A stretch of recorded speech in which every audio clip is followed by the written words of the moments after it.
I have no idea. I mean, you can see. Uh, what?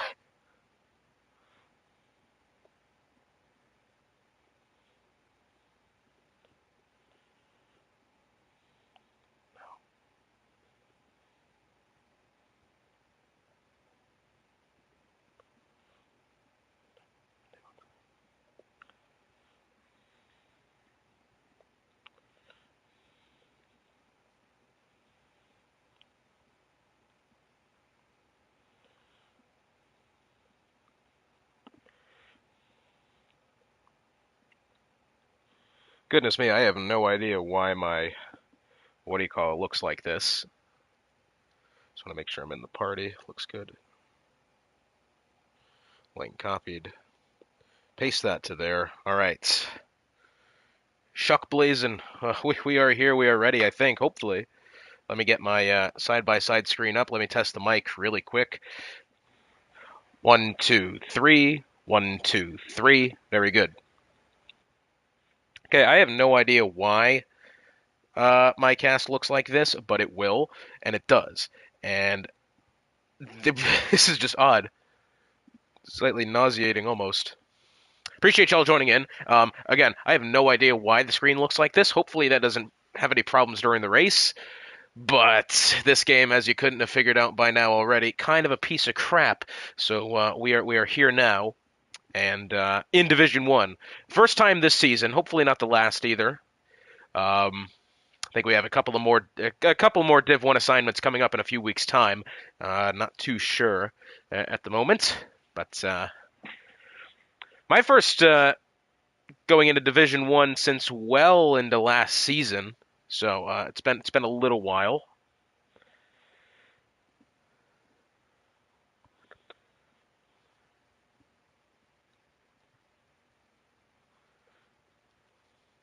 Hard recording has started.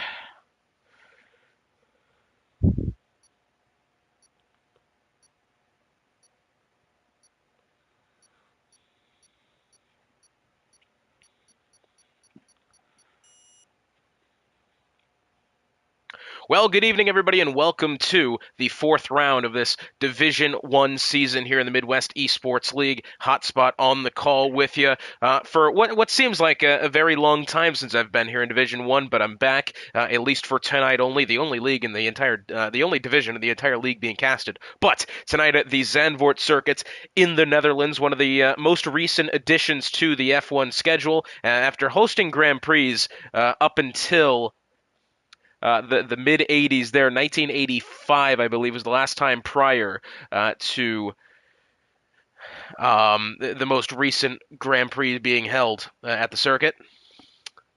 Should be a very fun one for you tonight. 18 drivers on the grid for this Division 1 clash.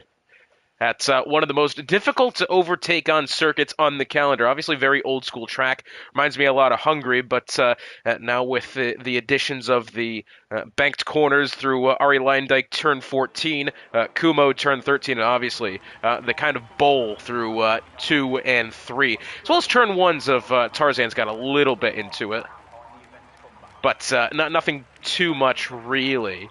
Looks like a clear day for the most part so far. I'll wait for confirmation from those on the grid. While we have a moment here, let's get you up to speed with the driver and constructor standings here in Division 1 through entering into the fourth week of the season. Who else but Scornsy atop the table, 170 points. We've got Palmer second, 154. Mac third at 136. Chuck Blazin, 127. He's tied with Houdini at 127 apiece. Race day 123. Mackey, 111. Gunner, 105. And Travis Scott, 102. And Cynical rounding out the top 10 at 96 points. Very close goings there in the midfield. A lot of drivers within, just about 10 to 20 points of each other. Obviously, as you'll have early on in the season like this, as I said before, 18 drivers on the grid. We'll check the constructor standings now. As we look here, Alpine atop the table, 281, Aston Martin 252, Alfa Romeo 229, Ferrari 181, Williams 175, Haas 168, McLaren 163, good battle there, Red Bull 157, even better, Mercedes 140, AlphaTauri 133. So, realistically, even if you're a team like AlphaTauri or Mercedes right now, you still do have an opportunity to get back towards the top end of the constructor standings here. Very early days in the season. As well, I'm sure you could have guessed. We'll take a look at the upcoming rounds next here. So we have Netherlands this week. Naturally, next week we go to the Suzuka circuit for the coinciding race weekend for round 5. Qatar the week after that. Monza rounding out the next 3. So a good couple of tracks coming up here in the most up-and-coming rounds.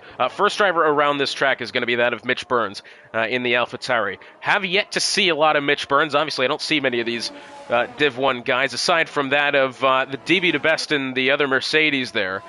He's kind of a staple head in Division 2, at least it's been for a little while now, and I got a couple other leagues with him, so good to see him in the Premier Division of Midwest. In towards Tarzan Corner goes Mitch Burns. A little bit of a banked corner that's reminds me a lot of the Qatar first corner, except this time you have a little bit of camber on the outside, in through Hugenholtz now. Fun one to take here, unless your name is Daniel Ricciardo, and instead that corner will definitely haunt your memories there.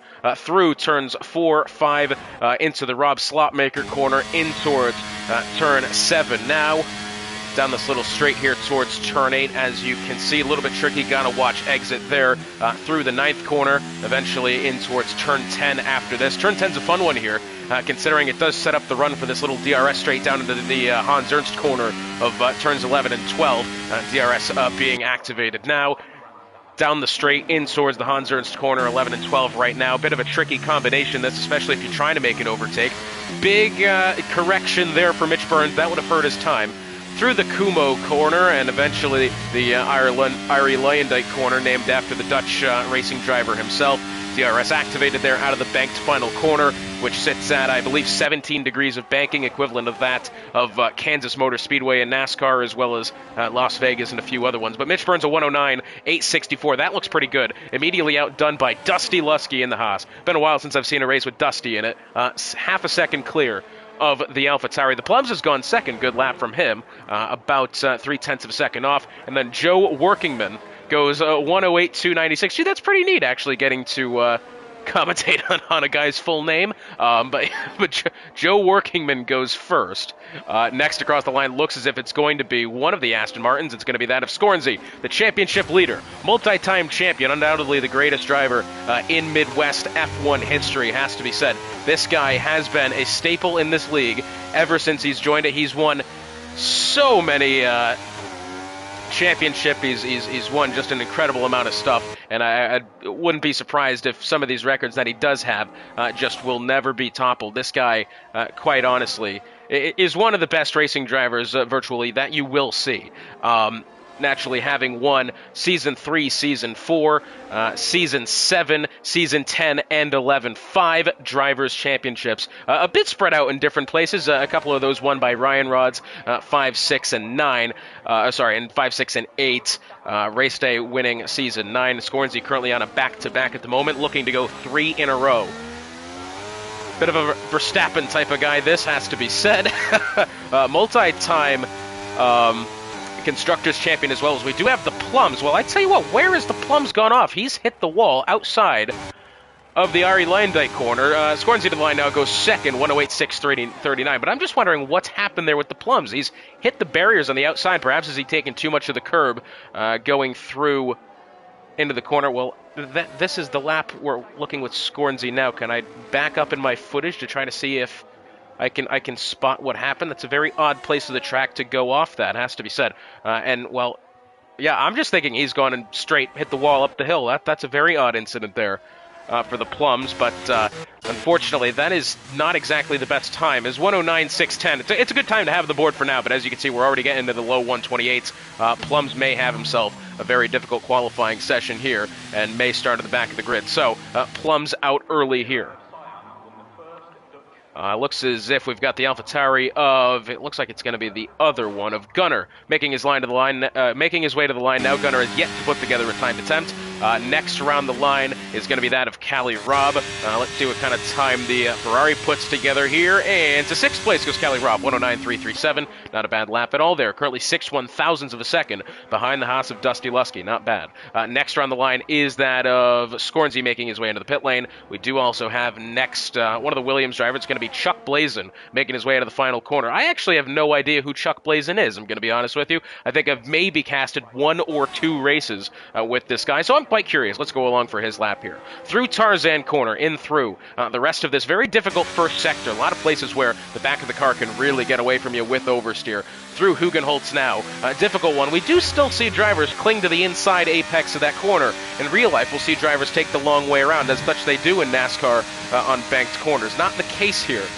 In through Rob Slotmaker corner, turn 7, and then eventually turn 8 coming up here. Doesn't take a lot of the apex on the inside, leaves it kind of nicely, has to be said. A lot of the apex through 9, exits well. Through turn 10 now. I think he'll carry a good amount of speed on exit. Yeah, that's about one of the smoother takings of Sector 2 that we'll see. In through Hans Ernst corner now, looks pretty good. Exit here is going to be important. Pretty much nails it, has to be said. Coming up to Kumo corner now, turn 13, and Ari Leyendyk after that. Looks pretty well, goes way down to the inside. Won't have to rely on straight line speed coming out of the corner. To the line he goes, and he's going to go 5th, 109.249. That is a solid lap there from the Alpine. And I tell you what, I wouldn't be surprised. Well, it's interesting to say, because that looked a very good lap. I don't really know where he could even make up the time. There's a couple drivers like Mitch Burns' time where we saw had a bit of a correction coming out of turns 11 and 12. That's obviously a correction he'll need to make. But laps like that, I mean, there's just really not much more to improve on, has to be said. That was a very good attempt. We did just have Nicky64 go 4th, the Williams. Goodness me, one of the most veteran Midwest F1 drivers in history. This guy, over 100 race starts. Just looking to see if he's got any records to his name. Probably does, I just can't find them at the moment. I should have these things noted. Nicky64, a Season 7 Constructors Champion with Aston Martin. Gee, that was when I drove Season 7. That was in Division 3 at the time, but still. Seems like a while ago. Season 12 now. So next up on an outlap here is Joe Workingman making his way through Sector 2. We also have race day in the McLaren, which came under a bit of fire recently. A couple of steward reports going his way, and apparently, well, I'm not going to get into specifics because I don't know the whole story, but apparently something happened with that last report that was put in place for him, apparently with DRS chicken or something of the sort. And, well, the stewarding team has not taken too kindly to the comments he made in the Discord after that. Not that they were, not that they were, like, bad or anything. It just, I don't know, something about it. Pretty much owning up to it, saying he kind of did it on purpose is the gist I got out of it, which, I mean, I didn't really watch the incident. I'm not a Division 1 steward, but that leaves a lot of question marks here about race day's standing in the league, has to be said. Exiting, what is this, turn 10 now, down the little straight here, we've got ourselves, well, everybody on the soft tires. Not many drivers choosing to run mediums here in Division 1. We oftentimes see that with a couple of drivers in Division 2, where they will take the medium tires, run some reconnaissance laps, and then eventually get 1 or 2 timed attempts in with the softs. They're just all going for it here. Out of Ari Leyendyk corner, now race day across the line, looking a good time from him, goes second. 108.405, improves by 4.5 tenths of a second. They're up to second place, a tenth of a second behind Joe Workingman, who, for me not really knowing who he is, that is a very good time to be had. It does appear that we've got the Aston Martin of Scornsy. He's going to be allowing one of the Alpine drivers through the way there. That is going to be Gott Palmer, who has yet to put together a timed attempt. And it looks like, have I been pinged somewhere? I've been pinged to the Division 2 chat. I don't know why. I'm not in that division this week. Across the line goes Gott Palmer, and to the stripe he goes. It's going to be P15. It's not been the best first attempt there for Palmer. About a nearly 2 seconds off the pace here with only 7 minutes to go. He'll need to get that car back in and good shortly, and this is Mitch Burns in the gravel for some reason. We do now have Scornsey, the Aston Martin, making his way into Hugenholtz now. 7 minutes to go. Pretty much clear track ahead of him. He's got one of the Alpines in front of him. Matter of fact, I do think that is Gott Palmer, who is on his way back in here, probably at the end of this lap. Scornsey now making his way through Sector 2. Very narrow second sector this. We oftentimes see a couple of incidents there going through Rob Slotmaker, turn 7. Well, turn 6 and 7, I think. Got a yellow flag, and I believe it is the Mercedes on low fuel mode. Out of turn 10 is Scornsey, down the backstretch now. About a 10th quicker through Sector 2. Not bad on his way into Hans Ernst's corner. Let's see how well he exits. Yeah, as good as you'd like there from the 5-time champion. Air Division 1 making his way now through Ari Leyendyk corner. Looking a very good lap here. He'll hug the inside. Doesn't really need much of the straight line speed on the way out, and across the line he goes. Only improves by just over a tenth, so he'll stay third. Only improvement of a 108.520. So yeah, still a little bit of work to do from Scornsey, but he does have time. Next up, it does appear that we've got one of the two AlphaTauri drivers. It's going to be that of Gunnar, who is on recharge, and I believe is probably going to be on his way into the pit lane here. Yeah, that is certainly what it looked like to me. We do have the Red Bull coming up next of Shariah Coleslaw. Been a little bit of a quiet session for him so far. He's kind of hung around in the midfield. Let's see if he can improve today. Exiting the final corner now, down the pit straight he goes and into the pit lane. For what appeared to be, I think, a timer there going in through Sector 2. It appears that he's abandoned it. To the line now, the Haas of Dusty Lusky. Currently sitting on a 109.3. Sorry, that is not his best time. Well, yeah, a 109.331 as he makes his way out of Tarzan corner, now heading towards Hugenholtz. Let's see, he's got clear track ahead of him. Only a few drivers on track at the moment, 4 of which to be exact. And I believe the Alfa Romeo of Travis Scott on his way in. Yep. Into Sector 2 now. Only improves by half a tenth there in Sector 1. That's a not bad improvement, but that will not leapfrog him over the Mercedes of DB the Best in P8. As coming out on track now, the AlphaTauri of, I believe it's going to be Mitch Burns on his way out. Yep, Mitch Burns on his way out. It looks as if the other Aston Martin has made their way in. So now just the Mercedes of DB the Best, Chuck Blazin, making his way through turn 9 now, as we're along with Dusty, exiting Hans Ernst corner there, in towards Kumo, and eventually Ari Leyendyk. I initially looked at the corner names. I think maybe did he hit the wall there coming out of the corner. That was way up close to the outside. Only improves by 0.06 of a second. I do think he may have hit the wall there on the outside coming off the corner. But DB the Best of the line now will go 5th, 108.969, improves by 1/4 of a second up to the 5th spot. About a 10.5 above Cali Robb, about a 10.5 behind Mac in that 4th spot. So a lot of competition here. The first second of time going all the way down to that 9th spot. Dusty Lusky, as you can see, no longer at a timed lap. But Mitch Burns in the AlphaTauri making his way through Hans Ernst now in towards Kumo and Ari Leyendyk up next. Let's see. Now this is interesting here. What he's done is he stayed towards the inside of his outlap. Typically what you'll see drivers hang it around the outside, trying to get as much straight line speed as they can in the first corner. Granted, this is a track that doesn't really need all the straight line speed in the world, but still, either way, interesting to see that as he hangs it to the inside through the final corner. Through Hugenholtz now, still taking a very, I would say, shallow line through the corner. We haven't seen many drivers, in fact, any to this point, take the outside line through the 3rd corner. In through the Rob Slotmaker corner. How do you pronounce that one? Shivlak? I don't know. Shivlak corner, turn 7. Masters, turn 8. And then obviously turn 9 and 10, which have yet to be named. Exit turn 10 now, down the backstretch. He's got clear track ahead of him, minus that of the Mercedes of Edwin, who I believe on an outlap ahead. Through turns 11 and 12 now. Mitch Burns currently residing 14th. He'll have a little bit of a tow from the Mercedes there, not bad. Through Kumo Tire corner now. Exits very nicely. Once again, plays really shallow to the inside with 2 minutes and 15 seconds to go, which will probably be Mitch Burns' final timed attempt. He will only go P11. He'll improve by 0.3 of a second, only up to 11th for the AlphaTauri, and he'll go into the gravel for fun there.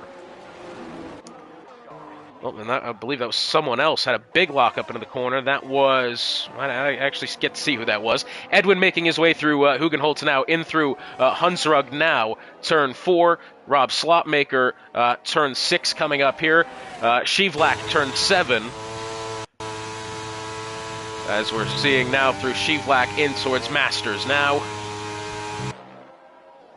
Turn 9 coming up next, and Houdini appears to have retired from the session. That's the Alfa Romeo in the pit lane. Going through turn 10 is Edwin, yet to have a time on the board. If he invalidates this lap here, going through Hans Ernst and Kumo after that, this will be a horrid starting spot for him. There's 1 minute and 20 seconds left to go here.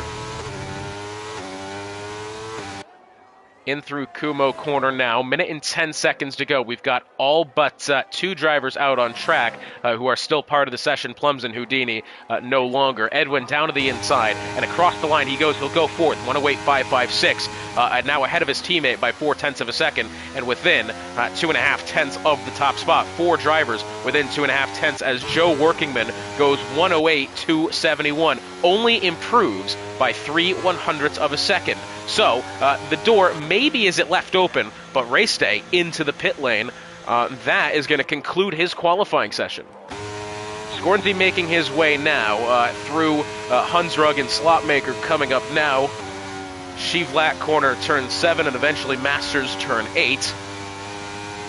Looking at halfway decent attempt so far. Less than 30 seconds remaining here. We're going to get our final round of time lapse as we go now. Next up to the line is the Alfa Romeo of that of Travis Scott starting one here. Scornsy going through. Race Day has retired from the session to the pit lane. One of the Ferraris, it's that of Cali Robb, either has gone 7th or is just starting a new timed attempt here. Scornsy 3/100 slower through Sector 2.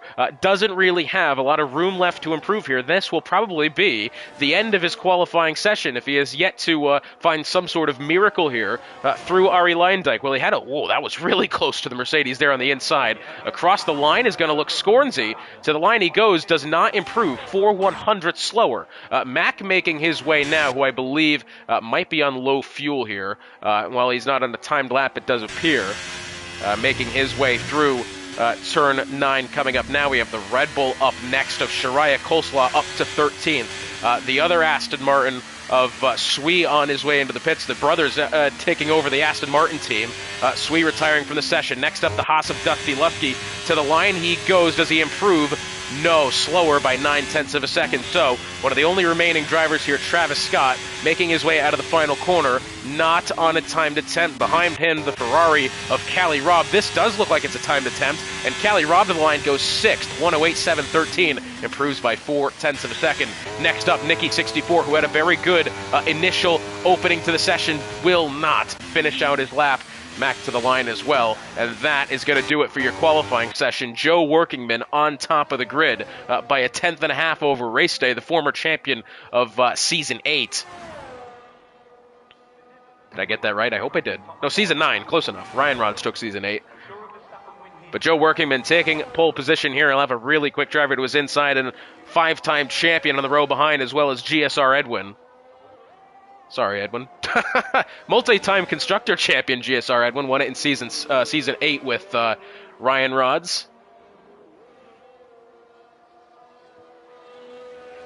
But Scornsy, not going to say disappointed in him here, but he'll have a little bit of work to do. Again, he's got 2 really quick drivers ahead of him. So starting from 3rd might be a difficulty here from the reigning back-to-back champion.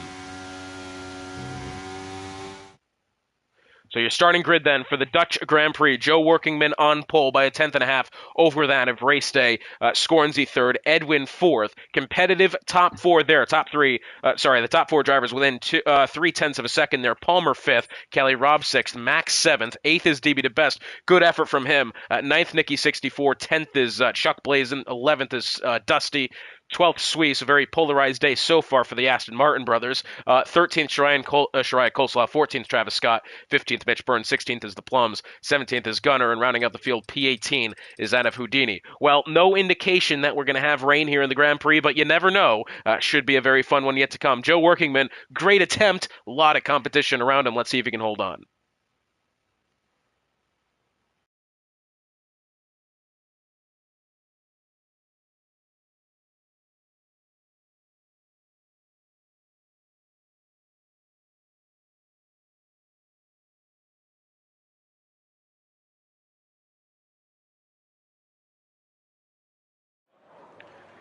And a very sunny day, it appears, in the Netherlands. Hopefully my Yukon Huskies are doing well. They're playing San Diego State today. They were up by at least 9 at halftime. Let's see. Yukon's men's basketball, final 52-82 for playing a 5 seed. That is a damn good game there for the Yukon boys, looking like they are the best team in the country at the moment. It's been an absolute pleasure watching them this season. Yukon killed them, I tell you what. Damn right. Relatively close game, at least at halftime. 9 points is nothing to laugh about there. That was a good game. But Yukon, that team so far this season has been known to really, I don't want to say struggle in the first half of games, but to say, first quarter of the games, usually not all that good. They don't come out of the gate very fast, but eventually they do just run away with them, don't they? I believe the women's team plays either tomorrow or the day after. I don't even know who they're playing.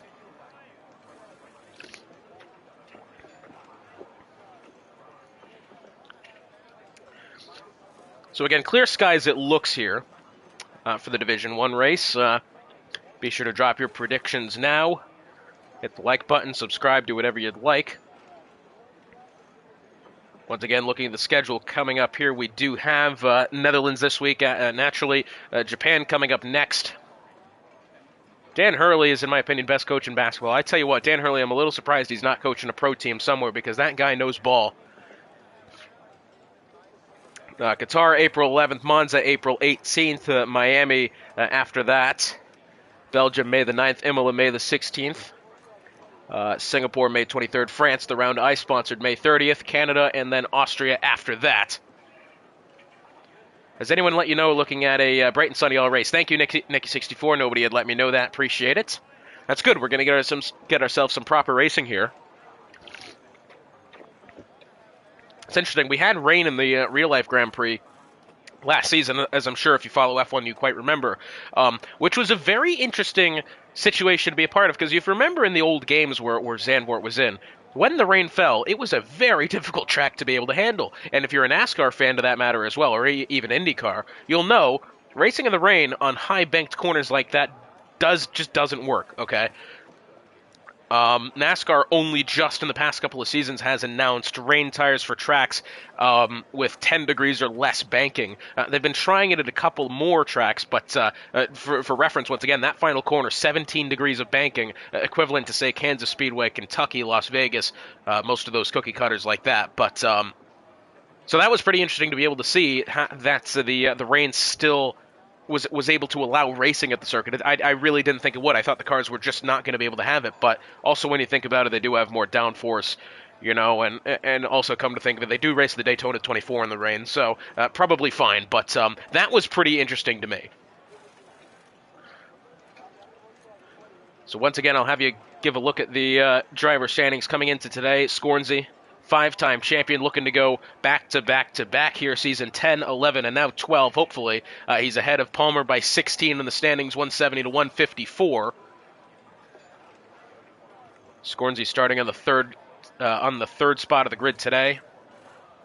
Max starting third. 9 points ahead of Chuck Blazin for that third spot. Chuck Blazin tied with Houdini. Houdini starting P18 today, back end of the grid, after having not set together a qualifying attempt. Winner so far this season, Scornsey took round 1 in Saudi Arabia, got Palmer 2 weeks ago in Hungary, and last time out in Australia was won by Mackey. So 3 races, 3 different winners so far here for Division 1. There used to be a time when there was a driver called, I believe was it Honda, that won pretty much all but the first couple of rounds. This was season 2. He won all but 1, 2, 3, 4, 5. He won all but 6 rounds. He went back to back from January 7th in Canada all the way to the Russia round February 25th. Sorry, I've actually misspoken there. Mystic Joker, otherwise known as Scornsy now, won the race in France. But either way, such an impressive run of form it was for Honda. Mystic Joker, Scornsy taking a lot of Season 3, that's for sure. Round 1 all the way to round 7 there. Only didn't win 2 rounds that season, Season 3.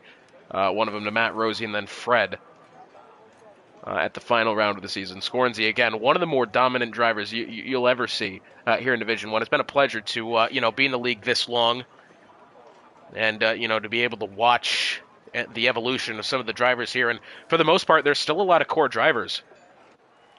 Am I in any leagues myself as a driver? No, I am not. If you're wondering why my gamer tag is Hotspot, what the story is behind that, prior to moving down to my grandparents' house here in Connecticut with damn good internet, my internet at my home, what in the hell? Scornsy's gone way off into the gravel there. Well, I didn't expect that.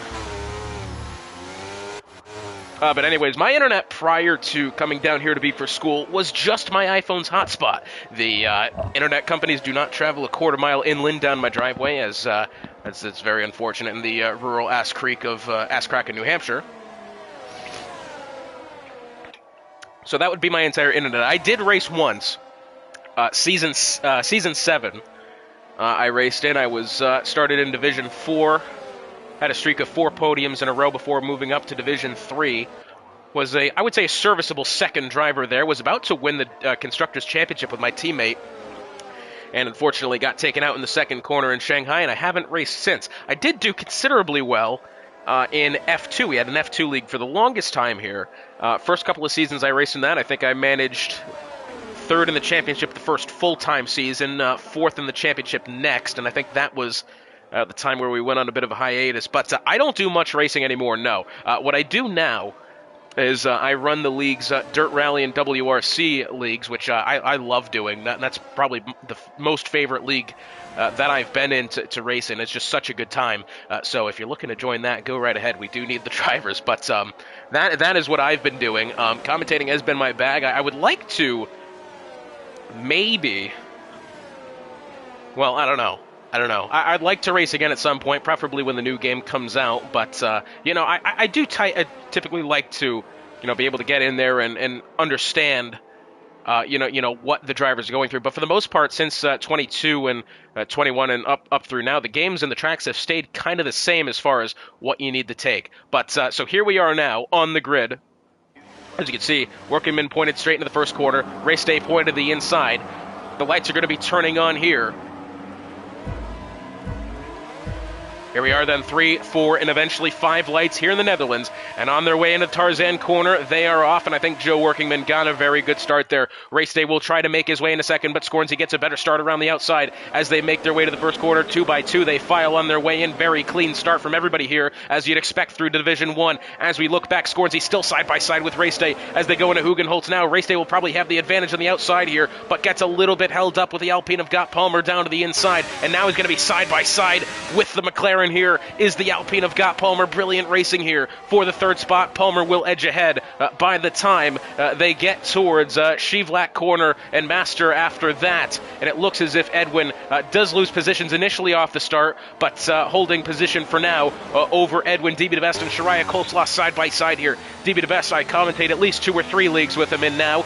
Good to see him in the Pinnacle Division. Unfortunately, he's lost 4 spots off the start here. Strategies on the way. 15 to 17 for soft to medium, 17 to 24 mediums to hards. Callie Robb, I think, getting around Edwin there in the proceedings, in through turn 5, up to P5 through the Hans Ernst corner. And as we're about to complete the first lap of the Grand Prix, Joe Workingman has a very convincing start here off the grid already, nearly a second and a half ahead of Scornsy. Scornsy, by the way, under pressure from second to the championship. Remember, 14 points the difference between these two coming into today's round. To the inside looks Scott Palmer. Scornsy leaves him the room, but there will be no pressure, no challenge from the Alpine behind, who started on the soft tires. Race day coming up next. May have to have a look around the outside here through Hugenholtz. Not going to happen this time. It's been a very good start, at least for, I believe, Got Palmer's up 2. Not a lot of moving otherwise, except for Gunnar up 4 positions. Now side by side here. Oh, they almost were for a second on their way through Shevlak corner, now turn 7. Palmer really having to pressure Scornsy here. Scornsy's lost an additional 0.2 of a second so far this lap to the back of Joe Workingman and the Williams, who's had a brilliant getaway then. Mac trying to work his way in the battle with GSR Edwin as they try to make their way through turn 9 and 10.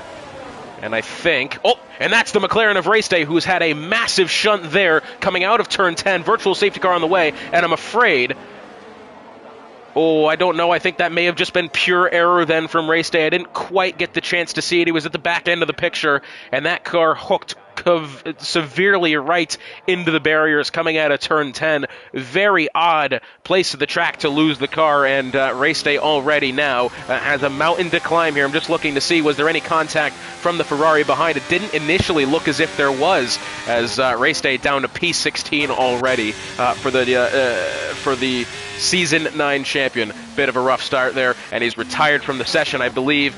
I don't know if that's on track. He's done it through Ari Lyondike corner there. Hurts from starting from P2. Yeah, well, I tell you what. I think a lot of it went when you got the amount of competition that he's had. DRS re-enabled here, green flag back in the air. When you've had the amount of competition that you had off the line, again, it was a very odd error to make. Of course, no assists here in Division 1, but it's very odd. If anything, you see the cars oversteer and they'll go to the inside. He's gone to the right side of the circuit, as we'll talk about here. We're along with Callie Robb. Usually, when you get back on acceleration here, you'll spin to the left side coming through this corner. He's gone to the right, so maybe was there contact from the Ferrari behind? He hasn't had to go pit for a wing, which tells me at least that if there was contact, it wasn't much.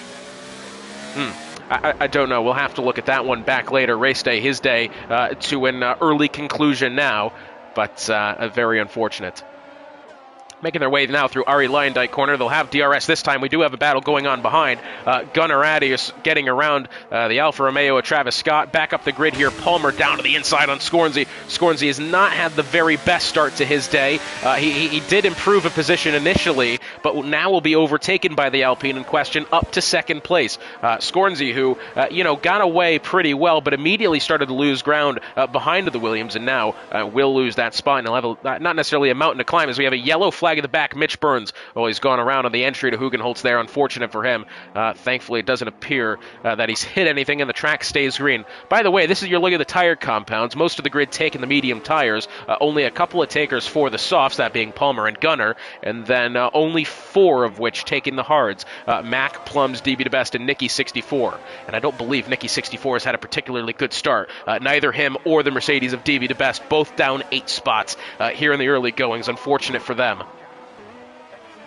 Making their way down the backstretch in towards Hans Ernst corner. Now looks as if Max got a good enough advantage over Edwin to not panic for the time being. We'll have to wait and see. Look at how much, I'll pull up the telemetry now. Look how much energy store the Ferrari of Callie Robb has actually saved up here.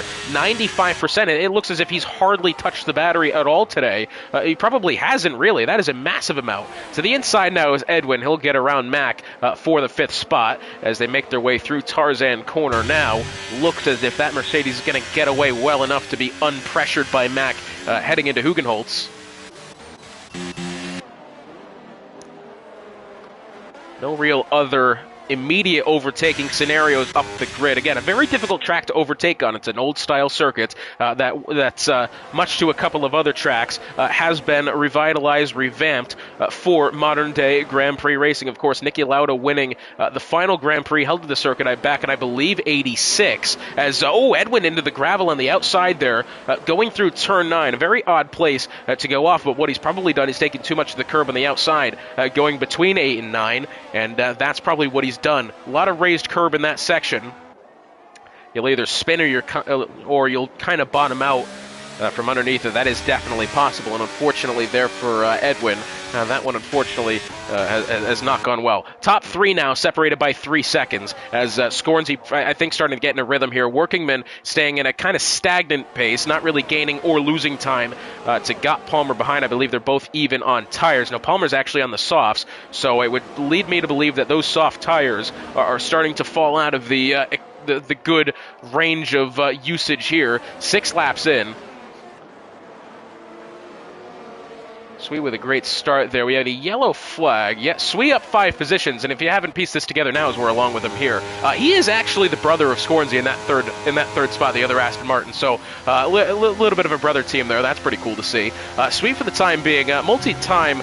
I don't want to say, has he actually won a Division 2 title? He was in Div 2 for the longest time. It kind of bounced around the divisions up and down a little bit, as Dusty Lusky spinning now. That's going to have to be a...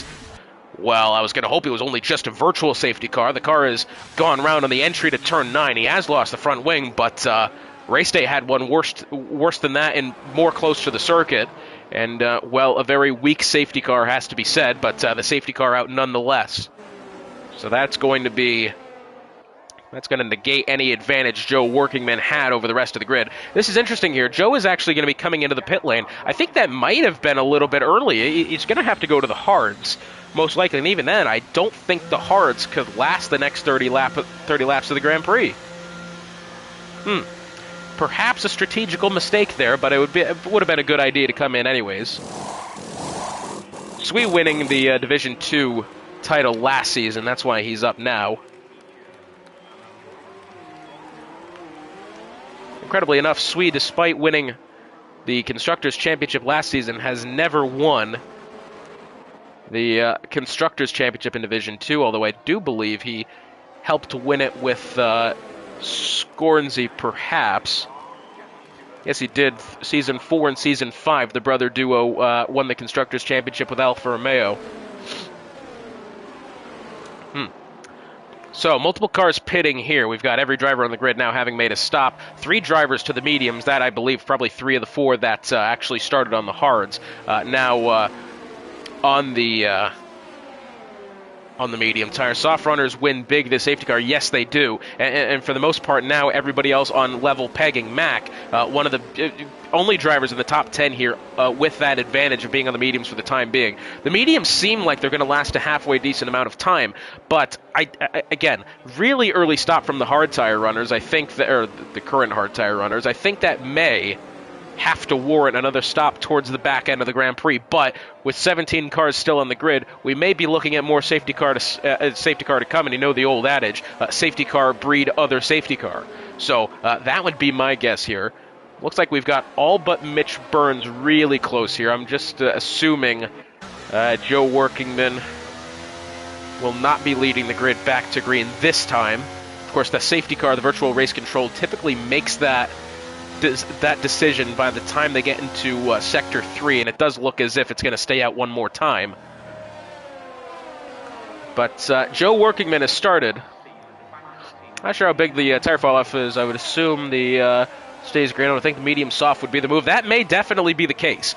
Although I'm not sure. I mean, there was a time when I would go into the game beforehand and really have an accurate description of the tire compounds, but I don't really do that anymore because, quite honestly, I like having not the knowledge. I think it adds to the flavor of it a little bit, not knowing what's actually going to happen. I think that's pretty neat, actually. I don't know. I could be wrong. Maybe that's something I ought to do, but I definitely like not knowing what's going to happen with the tires and having to be left question marks on the tire strategies here. That's just my opinion, though.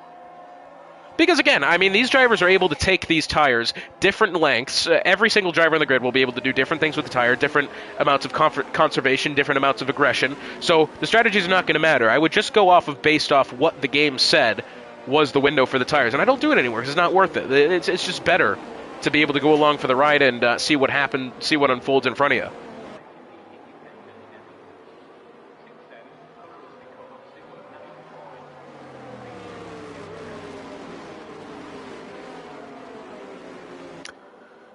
So making their way into Sector 3 now. I'm going to go ahead and assume we're going to get the safety car in probably this lap. There it is. Wonder what the original strategy was. Well, we saw the majority of people on the mediums. Now, assuming it stayed green, probably to the 15 lap point, that would have been the acceptable time to start to go to the hards. But they've had to have made that decision early. So that'll effectively turn this race to a two-stopper. Well, there's a look at the current tire strategies. As you can see, no penalties to be applied so far today. Biggest mover so far is Gunner up 8 spots, Sui up 5, Shariah up 5, Plums up 5, Houdini up 5. We had a couple of drivers have to pit there, one of them being Dusty Lusky, the reason the safety car came out. Again, very weak safety car, but safety car nonetheless. Joe Workingman, who's led from the off here and will have to lead the grid back to green flag. Got Palmer, very quick driver behind him. Medium, soft. Yeah, it very much could have been. Down into the first corner now. Let's see, does Palmer have anything here on the way in? No, not quite. Not really going to have much room for overtake through this first sector, although what I will say, Plum's down to the inside of Edwin here, rather Edwin around the outside. The Mercedes is going to get the spot on the Ferrari there, even before they get to Hugenholtz. Exiting the Hugenholtz corner now, Joe Workingman already a 5/10 of a second lead as they make their way. Nicky 64 and Mitch Burns side by side through the banked corners there. Difficult one to get right, and then the very narrow section of the track. This lot of contact there. Thankfully, nobody goes around. We stay green through Shivlak corner, Master corner coming up now, and then eventually turn 9, which, well, we're at turn 9 now. Slightly behind on the corner count, has to be said.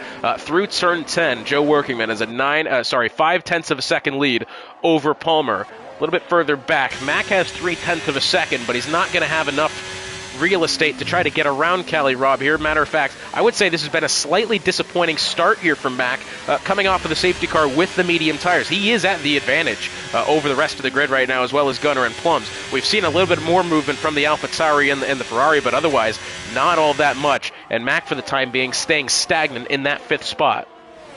The inside, Cali Rob tries to break the toe as much as he can down the way into the Tarzan corner. Palmer still trying to hang on to the DRS kind of gap between himself and Workingman atop the grid. Remember that first second between the two drivers, that is when you get DRS. For the time being, 3/4 of a tenth, 3/10 of English, 7/10 of a second behind.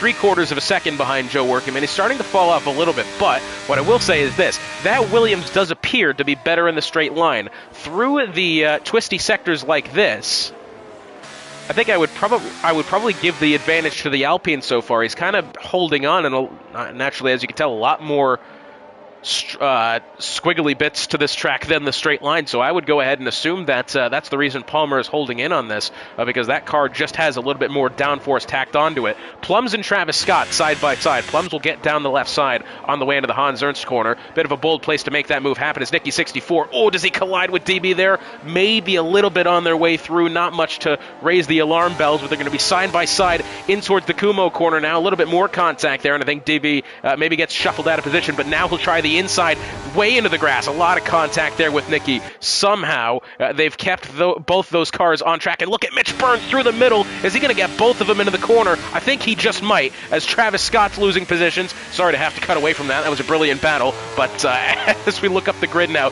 DB DeBest now side by side with Mitch Burns. Brilliant battling here at the back end of the grid through Hugenholt, and I think that one may have finally calmed down as the rest of the grid makes their way through Sector 2 now. 15 with mediums, 10 with softs, 11 with softs. Well, I tell you what, when these drivers have the ability to just make the one stop, they will do that. But what we are seeing in this game, Nicky almost wrecked them both. It was a very difficult one going through that corner.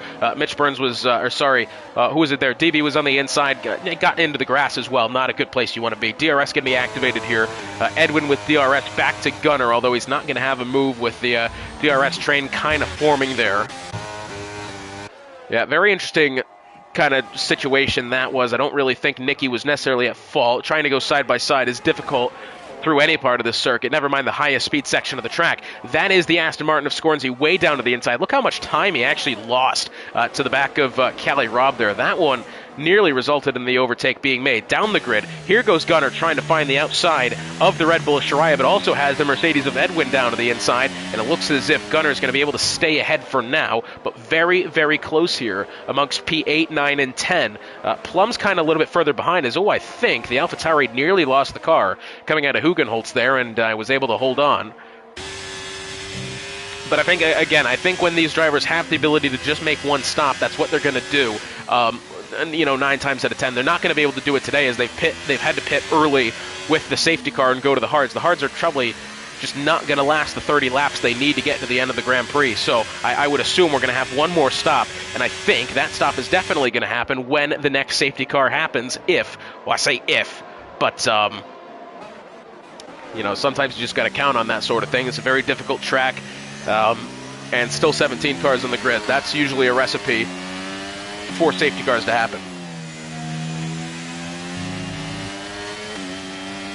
Making their way through Ari Lyondike corner now. Gunnar Addy round the outside, atop the grids. Callie Robb's gone round the outside of Scornsey through the first quarter. Scornsey, despite having a good starting spot on the grid, has really not gone off to the best start today. Already down to P4 after being a high of second, down to fourth now as he loses the spot to the Ferrari. Ahead is Edwin and Gunnar. Edwin actually round the outside through Hugenholtz. One of the only times we've seen drivers go that far up the track so far today. Rough start for DB. Will be interesting to see what strategy he pulls to see if he can get back in the points. Well, I think DB right now may be just in for the ride. Sometimes there are drivers, like we see Reimer in Division 2, sometimes do really, really well at just letting things happen around them, being able to control their own destiny based on the environment, not having to force anything. Maybe that's what DB's trying to do here. He's not had the best start to the Grand Prix today, although this will be good experience for him, and naturally finishing in Division 1 is going to be worth more points than finishing that far back on the grid in Division 2. But, he's going to need a little bit here, but he should probably be fine, and still a lot of Grand Prix left to go, not even halfway through. We are getting closer to halfway, though. Down the pit straight they go into Tarzan corner. Palmer got within half a second there of Joe Workingman through the first section of the lap here. It's actually kind of amazing. Joe Workingman's kind of been off to his own little race so far. Matter of fact, so have the top two in general. 4.5 seconds ahead of Callie Robb here in the battle for the third spot. Mitch Burns and Houdini swapping positions back there. Through Shivlak corner, in towards Master corner now, turn 8, and then turn 9 after that. We're not going to expect that move to be made with the aid of DRS down the backstretch here. There's just really not that much room, and it's a very difficult corner to try to overtake on. I'm afraid, they're just going to have to wait to send it in through turn 1. So the exit of Kumo corner, turn 13, that's going to be the one to look at here for Palmer, and I think... I tell you what, he's got a fair shot here. Let's see how he exits the corner. He does well, doesn't take nearly as much of the curb on the exit as Joe Workingman. He will gain about 5/100ths of a second before they get DRS. And now, looking down the inside, he's still not going to be close enough, but that has seriously helped the case of the Alpine here. Scornsey having a look down to the inside of Callie Robb. No real estate to make that one happen.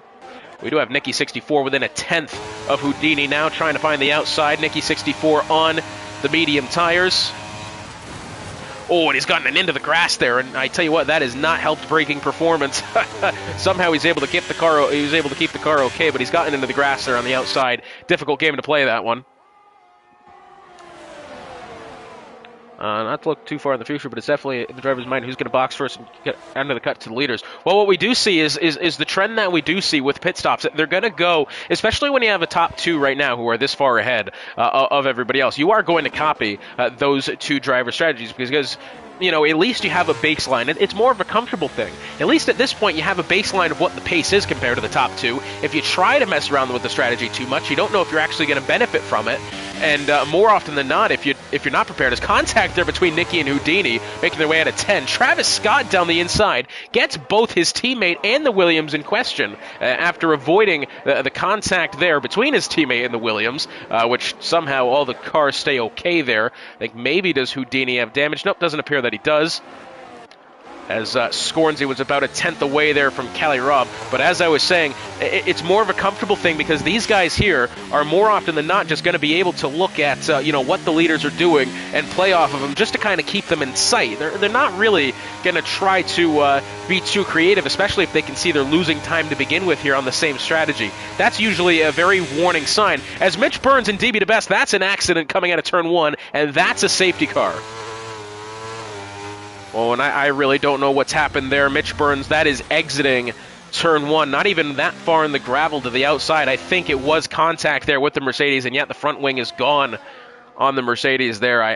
That's not a good one. Yeah, I tell you what, DB the Best probably is going to be retiring after this to try to avoid penalty because, honestly, that is an alarming place. I mean, that's such an alarming spot to go off in then.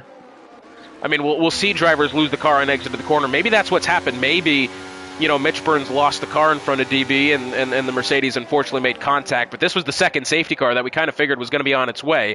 Back to the medium tires, I would guess here, although another 20 laps, that's going to be difficult to do here. So Joe Workingman on his way in. 10 laps since the previous safety car, and we're in now. What do they decide to do?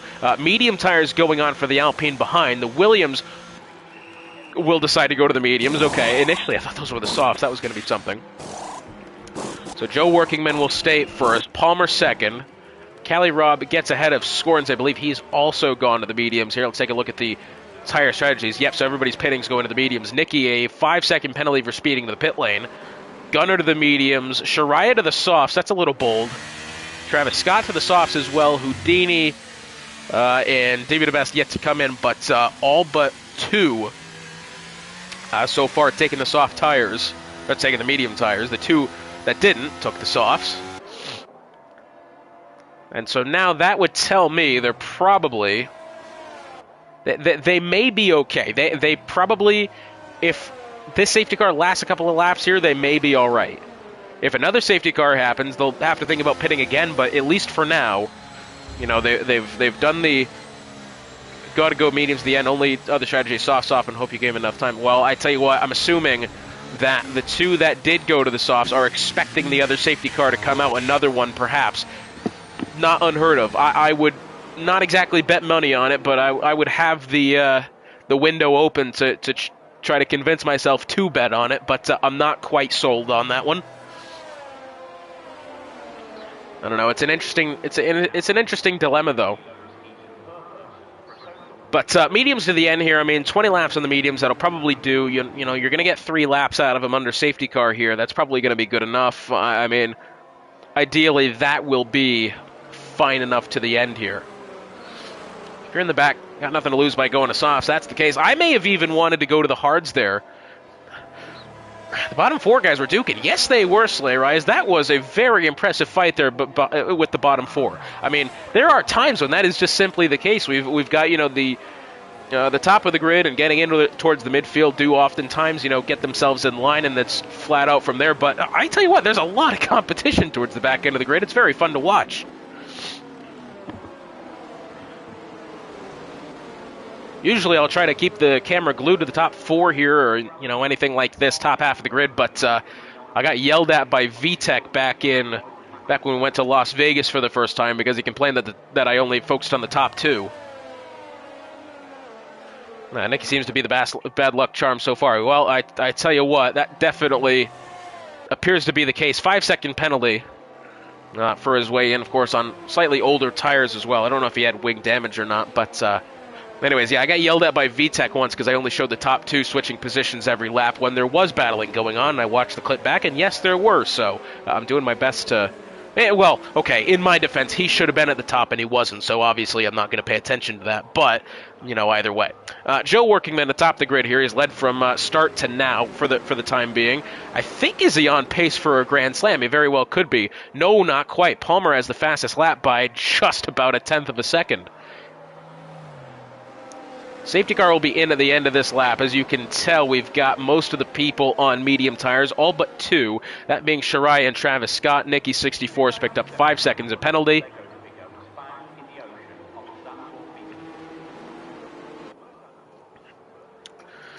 And so now, this time by will mark the halfway point through the Grand Prix. We've had a lot of good racing here so far. Only 2 DNFs. The Mitch Burns incident, we're still not really sure what's actually happened there. That was going through turn 1, and he made on the exit of turn 1, and he made the contact there with DB DeBest. I don't know if the Mercedes got into him or maybe the AlphaTauri lost it coming off of the corner. Either way, his day is done. Race day retired earlier on. We're back under green flag conditions here. Edwin trying to look to the inside of Chuck Blaze, and Chuck will give him the room on the outside, and it looks as if Edwin's really going to have to try to send it here in towards Hugenholtz, and he's going to have that one well before they get to the corner, but into the grass a little bit. Oh, the Aston Martin of Swee nearly hooked the Alpine behind. That one got very close indeed. A little surprised they ended that one cleanly because it looked as if the Aston Martin had completely botched his braking zone into the corner, but once again here off the start, Joe Workingman has just made a real well start here, 0.6 of a second already ahead of Palmer. But I think the difference between coming off of this safety car and the last one is now the drivers have to think about strategy. Will these medium tires last the back half of the Grand Prix here? Will they need to stop again? Will there be another safety car? That is going to be the question at hand. And, well, I don't really know the answer, and neither do they, but it's going to make for an interesting result. Joe Workingman now already almost a second ahead of Palmer as they make their way through Ari Lyondike corner. Now it looks as if Scornsey might be in position to make a move at Cali Robb. Looks as if he's gotten a better exit out of Ari Lyondike. Joe Workingman with the fastest lap now, I think has only done in that fastest lap. Well, it wasn't very much, but Joe Workingman now the fastest lap of the grid. He is now entering Grand Slam territory, has led since the beginning of the Grand Prix, has led every lap despite the pit stops as well, and is now in a position where he could walk away with a very dominant win. Although what I will say is this, the rest of the grid has been battling it back and forth. It's not been a boring affair this so far, and there's still a lot of racing left to go. Scornsey now to the back of Cali Robb, making his way through Shivlat corner and in towards Masters corner now. Looks as if for the time being Scornsey, I will say this, Scornsey for the most part today has gotten in a rhythm, but not necessarily in the good form. He has kind of struggled to find some adequate pace and, looking to overtake cars. He's not really been close to anyone except for those battling and trying to get around him. Nicky 64 and what was that? The Alfa Romeo of Travis Scott. Oh, that's some contact behind there. DB DeBest getting into the back end of Travis on the way in to the Hans Ernst corner. A little bit further back, we do have Edwin closing in on Mac. DRS enabled once again here. We do have Houdini. Well, the Mercedes has gone off. That is coming out of Kumo corner, and I believe maybe has he taken too much of the curb on the outside is now Nicky 64 and Travis Scott. We also have Shiraya and Swee. Shiraya will get down to the inside of the Aston Martin exiting Tarzan corner, turn 1. Out of Hugenholtz they go. Scornsey got within a couple of tenths there of Cali Robb. Maybe got into the grass at one point there. Tough to tell. But for the time being, the Aston Martin still, I don't want to say on the back foot, but it's kind of appeared that way, hasn't it? His teammate and brother of Swee has had a very interesting day so far. He's up only 3 spots, but he's been going up and down quite a lot recently as the Aston Martin. It's been a very calamitous day for him. He's not really gotten into anything or hit anything, but there's a lot of action going around him.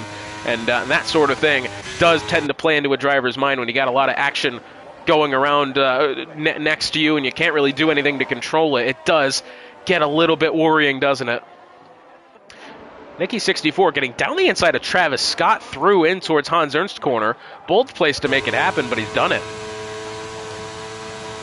So before the safety car came in, we did notice as Scornsey's going to try to make a move around the outside of Cali Robb here. Well, I tell you what, he's going to really try to send it on the outside. No, not quite. A little bit further behind, Swee was in a couple of tenths there. Travis Scott and Nicky 64 will invert positions once more. But before the safety car had come out, we did see that Palmer was actually shaving off time quite well to Joe Workingman. But contrary to what we believed, it did look as if the Alpine was better in more the slow sectors of the track, while the Williams had gotten away better with the straight line, but for the time being, Palmer is actually doing quite the opposite. He is looking much better with the straight line and not necessarily in the slow speed. So he'll get DRS now. Let's see how much time he'll cut off to the Williams here.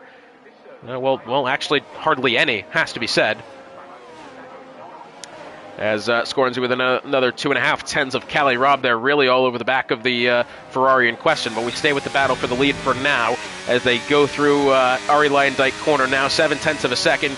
DRS activated, down the pit straight they go, and, well, it doesn't look as if he'll be quite close enough. Scorenzy has lost an additional 3 tenths of a second going through somewhere at the back end of the second sector in towards Sector 3. And it looks as if he once again close enough, but not enough to make the move happen. Shiraya on the softs, down to the inside of Chuck Blazin. A little surprised Shiraya's softs are holding up as well as they are. They're 6 lap old now. Eventually, I mean, in the first stint when we saw drivers on the softs, this was about the time which the soft tires kind of went away. So I'm assuming that's going to be very soon. Palmer's just chilling behind and saving tires in ERS for the long run. It very well could be doing that. Matter of fact, let's take a look at the telemetry now. Joe Workingman 5%, Palmer 11%. So a little bit of, I don't want to say desperation, but when you get that low within your energy store, it does appear that you're trying to really go for it now. As you can see, they're about even on battery percentage, but maybe you're right. Maybe he is saving tire. He's not really going for it near as much as he was in the last stint on the hards. Well, he'll have DRS now. Remember, that's been moved even before entering the Arie Luyendyk corner. It used to be there at that white line. Not anymore. Down the pit straight they go. Palmer's still not quite going to be close enough, but who will be close enough is Scorenzy. Down to the inside. Going to look to make this one happen on Cali Robb to get back into the podium. He's done just that. Edwin looking to the inside. Oh, and he gets with the Haas, and somehow... Well, the contact was definitely made. Both cars nearly went around. Neither cars hit anything except each other, and, well, nothing lost there. The track stays green. Love when that sort of thing happens, because that would have been one hell of a battle to end poorly with there. What a save. Definitely. I tell you what, and... You know, it does appear for the most part so far today that Joe Workingman has dominated, but when you're in this division, mind you, at one point we did have 7 divisions of drivers in this league. We didn't really always have full 20-car grids of every division, but we did have 7 of them. And so, if you have the talent to get here in Division 1, it is usually a case of sink or swim, and those who do swim here in Division 1 are usually here to stay. Very talented drivers up and down the grid, and oh, by the way, they're using no assists as well. Definitely a talented bunch, this, and I'm glad to be able to commentate on them here today. Don't typically get to do the Division 1 races. Usually it's Div 2 or Div 3, but a very good treat today as Nick and Mitch, who have been really doing well with their casting, are not here, unfortunately, today. Edwin's going to have a look at Mack here, not close enough. Chuck Blazin around the outside of Shiraya now. Do we see now perhaps the soft tires start to fall off here around the outside through Tarzan, and I think he'll get away by the time they get to Hugenholtz? Yes, they will. Does Shiraya try anything around the outside? Nope. We'll try to stay in behind, although the Ferrari of Plums nearly got a move made by Dusty Lusky there not long ago. Coming up closer to 10 laps to go. That'll be in 2 laps' time. Joe Workingman half a second here ahead of Palmer. Palmer doing well, but not really closing in at a rate to, I mean, again, maybe he's just conserving tires, but for the most part, he is relatively not challenged the Williams for the lead of the Grand Prix. I'll open the telemetry once more here, 24% to 13%. That's a good difference there. Not really enough to hit the panic button if you are Joe Workingman. Exiting Arie Luyendyk corner now, down the pit straight they go. It's an 0.8 of a second lead already. Got a fair handle on the car, Workingman does. Oh, and well, that was a little interesting there. Edwin was trying to file in behind the Haas of Mack, and suddenly the cars decided to slow down on the straight. Very odd one. Dusty Lusky gets down the inside of the Plums. That move will be made going through Tarzan corner, but that was a very odd incident there between Edwin and Mack. You don't typically see cars just randomly slow going down the pit straight like that. Very, very odd. And it didn't look as if Edwin was in position to run into Mack there. That was a very odd turn of events. I'm not really sure. Maybe he could be just trying to hold on to the back of him, and towards the end of the Grand Prix, what he'll do is he'll finally use the DRS advantage that he gets. Maybe, but I mean, I would just take the overtake if it's there for you to get. The grid calming down here. This time by will be 10 laps to go. There's we have the safety car entering what I believe was the 16th lap of the Grand Prix. So far, since it's been pretty clean racing, only the 2 DNFs, that being by race day, the Season 9 champion, and Mitch Burns as well in the AlphaTauri.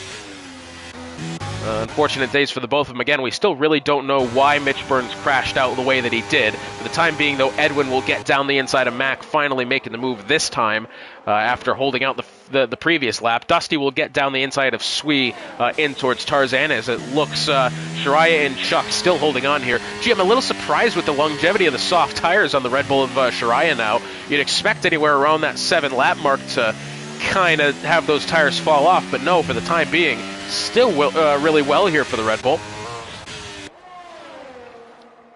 The closest battle on track is that of Mac to Edwin. These two have been battling for a good little while now. Not necessarily seen a lot of overtakes, but a lot of pressure by both. Almost highlighted by the incident a couple of laps ago. But both cars made the save, and we have since seen the invert in positions. Down the backstretch they go. Nothing going to happen there in towards Hans Ernst corner. Does Dusty have anything to Shariah there? No, he's going to have DRS, but again, the DRS train, strong anywhere you go, and it's happened again here. Palmer now nearly was outside of a second on Joe Workingman there. He will shave off an additional 0.3 of a second as they get into Tarzan corner.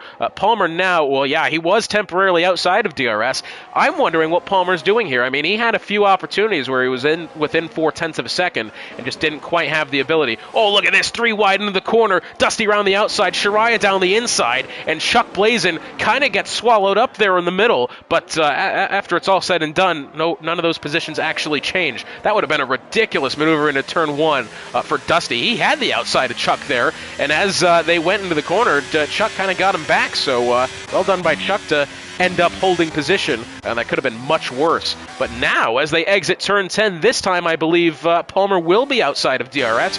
DRS has not turned on for Palmer here going down the backstretch. Mind you, Joe Workingman still in position for the time being to clinch the Grand Slam. He's led since the off here through both safety car, and he does have the fastest lap after starting on pole. And once again, outside of DRS. This time going through Ari Leyendyk, and now I think we're going to see Joe Workingman start to take off here. First time in this battle so far, even since the last safety car, not even this most previous one, but the one before that, even then Palmer still had DRS. So a little bit odd to see Workingman's already trying to pull ahead. Remember, he had a 4-second lead over 1 point of Scornsey when he had the second spot, as Chuck will get around Shariah this time into turn 1. Whether he holds it or not is going to be the question. Oh, nope, not quite. For the time being, though, and mind you, the top two have an 8-second lead over Scornsey in that third spot, who's been under pressure by Cali Robb here for the better part of 15 laps. Although, again, it doesn't appear that Cali Robb has really been in position to overtake the Aston Martin ahead. It's been good battling, but nothing really convincing by the Ferrari, has to be said. 2.5 of a second from Shariah back to Chuck, going through turn 9 now. 1.5 the gap between the top two. And I think just kind of playing it chill for the time being. Getting closer to the final 5 laps of the Grand Prix, onto the 30th lap of 36 scheduled here. Making their way through Hans Ernst corner. No real moves up in the top 4 as they make their way down the pit straight. Although what I will say, Cali Robb now starting to get within Scornsey as they have a look to the inside. Oh, and we have a yellow flag. Dusty Lusky's gone off to the inside of Ari Leyendyk corner. Something has happened with him, and this is the second time we've seen that Haas in the barriers today. Chuck Blazin getting overtaken by Shariah heading into the first corner. Oh, some contact there for the Alpine to the back of the Red Bull in question. Those two have been going back and forth with each other pretty much all day so far. It's been excellent to see. Sui now in position, trying to look for the spot, but still nothing to be had. And I'm wondering what happened with Dusty Lusky there, suddenly spinning out of position. He has had one hell of a day to try to navigate so far. Unfortunate for him. Well, let's just take one more look at the drivers moving up and down. Plum's up 6, Gunner up 6, Shariah up 6. Houdini up 5 after starting 18th, but it's been a pretty quiet day otherwise. I think he's kind of just making positions based on the drivers around him making errors. That would be my guess. Palmer, second place, currently up 3 spots so far today. Still a little bit of time left, but outside of a second and a half now. And I'm wondering, will this be the time that Callie Robb gets to the inside of Scornsey, going down the pit straight and in towards turn 1? Well, it's no easy feat knocking a 5-time champion, reigning and defending champion, off the podium here. And that's what Callie Robb's looking to do. I tell you what, this Ferrari may have some good pace to him. He saved up a lot of battery too, 78% to Scornsey's 37 behind. And it looks as if Callie Robb might begin to move away here as they make their way towards Shivlak corner of turn 7 and Masters corner turn 8 after that. The midfield battle still going on here as they exit Hugenholtz, making their way through Hunsrug corner, now in through the Rob Slotmaker corner, this, and then into Shivlak turn 7. Yeah, it still doesn't look as if... I mean, we're not going to see any ridiculous moves into that section of the track. I hate to say it, but unless you're in an F2 car, which I would say is by and large smaller than these modern-day F1 chassis, you're really not going to see much movement there in the middle of the circuit. It's going to have to be done with DRS, but...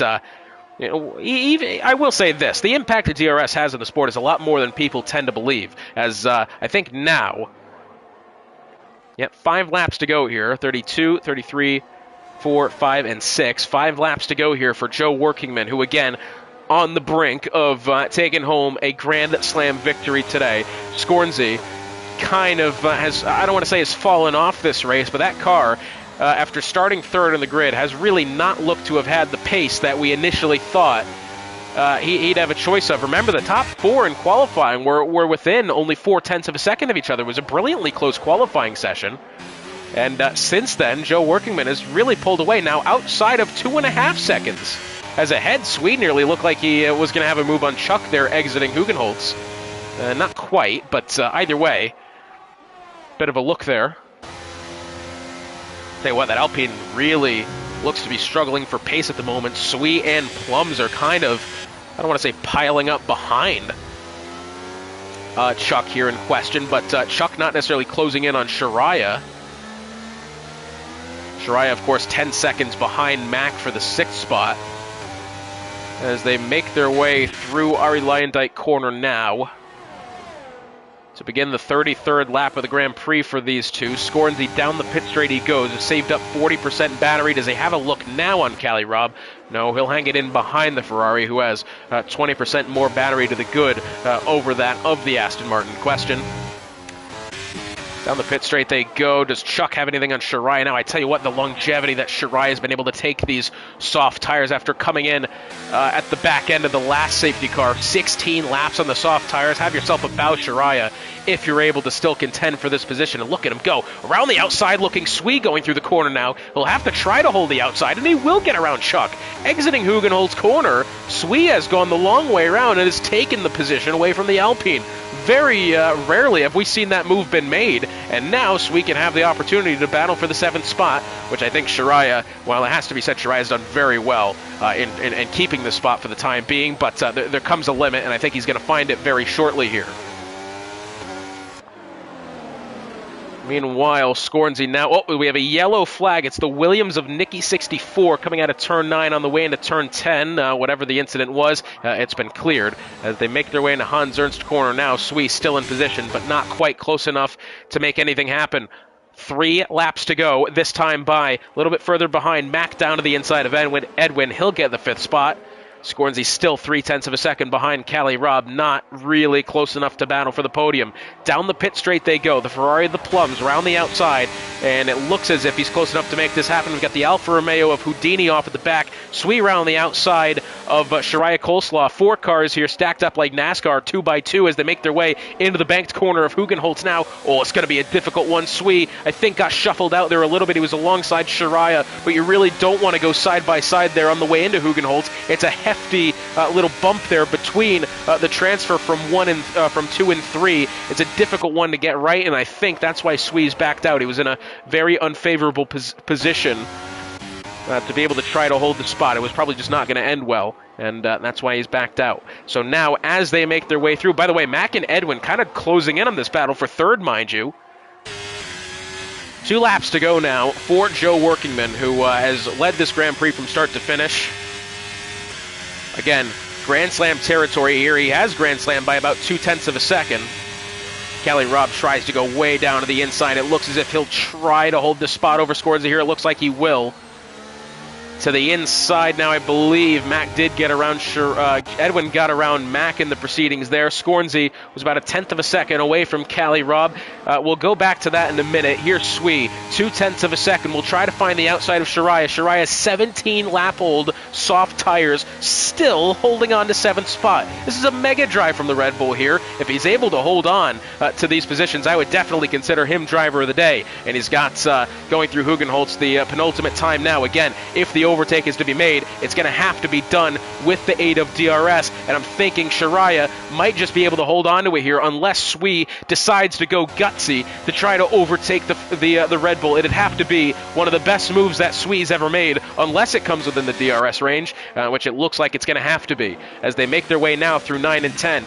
Joe Workingman starting the final lap of the Grand Prix now, as you can see. The battle for the podium behind the final spot of the podium, within 0.3 of a second here. For the penultimate time exiting Ari Lyondike corner, Scorsese goes way down to the inside as they start the final lap.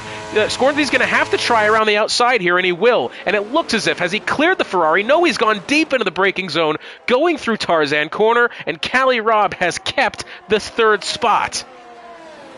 Oh, and Scorsese had it there as well. He really sent it round the outside, and unfortunately, he just wasn't able to keep it there through the braking zone. Shariah is going to have to send Swee the long way around through Tarzan corner, 2 by 2 as they go in here. It's been a brilliant battle all day long. Does Shariah hold on to the inside? Going into Hugenholtz now. Contact made. No, and Shariah goes round. Oh, for God's sakes, that is such an anticlimactic end of the Grand Prix for Shariah. He's not crashed out, but by God almighty, and I tell you what, that may almost warrant a steward report there, but what we'll have no doubt here, Joe Workingman, as he exits Ari Lyondike corner, he must enjoy baseball. It's opening day in the MLB, and he's gone and done a grand slam to win the Dutch Grand Prix here at Zandvoort. An unbelievable effort from the Williams driver, and now the battle for the podium as they exit turn 14 for the final time. Does Scorsese get close enough? I tell you what, it's going to be close, and a look, and they'll be side by side at the line. 4/100th of a second separate the championship leader from a podium here. Edwin will finish 5th, Max 6th, Swee, it looks as if will stay to come home 7th. Unless does Chuck Blazin have anything here coming out of the corner. Oh, I tell you what, it's going to be right close this. Oh, goodness me, Chuck Blazin may get him here side by side at the line. Chuck gets him. Less than 3/100ths of a second as Chuck makes his way to the inside and gets past the Aston Martin at the line. Brilliant end of the Grand Prix. Chuck, great move there. Wow. Goodness me, what a conclusion to that Grand Prix. And, oh, by the way, we head to Suzuka next week, Qatar, Monza the next 3. But for Joe Workingman, brilliant effort for him today. Never even lost the lead of today's Grand Prix. And he's going to enjoy this one.